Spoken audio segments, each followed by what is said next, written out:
Hi everybody, Prepper for the Ages coming at you again from my living room.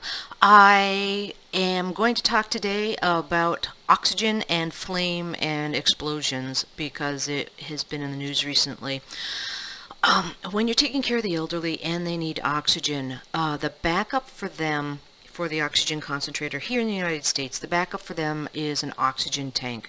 Now, an oxygen tank is a cylinder, and it doesn't have one of those little valves that you can turn on and off. I guess that has been deemed a safety hazard, so it doesn't have a valve that you can turn on and off. It has a prong, a rectangular piece that comes out that you put this on. Now, this is a key. You can see it has two rectangles, and this is meant to fit over the rectangle at the top of the tank, and then you righty-tighty, lefty-loosey, and these come off. They don't have one per tank. They deliver a bunch of tanks and either expect you to have this or they might supply you one. And these are like gold. So these, as you can tell, they're removable. It's just a stick on. It's just like an Allen wrench, but for oxygen. So if you don't have one handy, it's difficult to turn the tank on. It's difficult to turn the tank off. You could do it with a wrench, but you would have to go find a wrench in a pinch. But yes.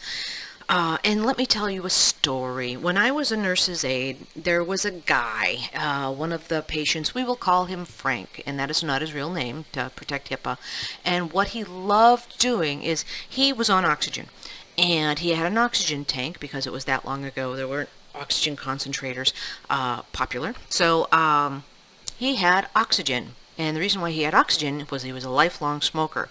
But he still liked to smoke. And no matter what we said don't smoke, especially with oxygen, because you'll blow yourself up. But, he would have the oxygen mask on, and he would have it on his face, and we would catch him with the door closed to his room, or just a little bit so we couldn't see him from the outside. He would have a lit cigarette, and he would do this. Basically, he would go back and forth. And when he wanted to drag, he would do, and we would tell him, don't do that.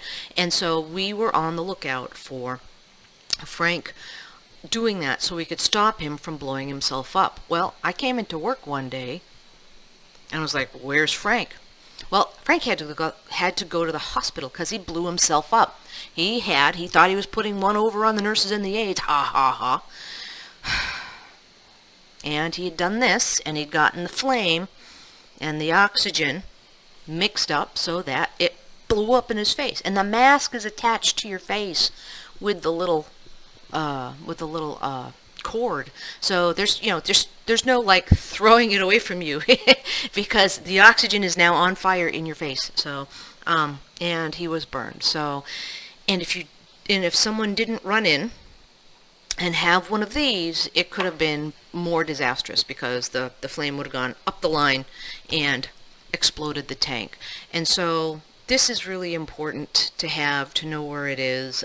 Even if you just has the little lanyard, put it on the valve of the tank, or if the nurses and aides do, the nurse will come in, adjust it, and then put it in their pocket because they always have it. So if the nurse is not available, then the oxygen doesn't get adjusted.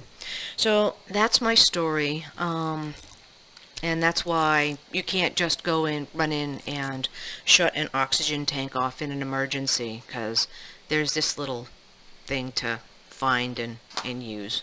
Okay, well, I hope this is informative, as gives you a little bit of an indication of how tricky oxygen tanks can be. All right, okay, hope you're having a good day. Prepper for the Ages, signing out for now.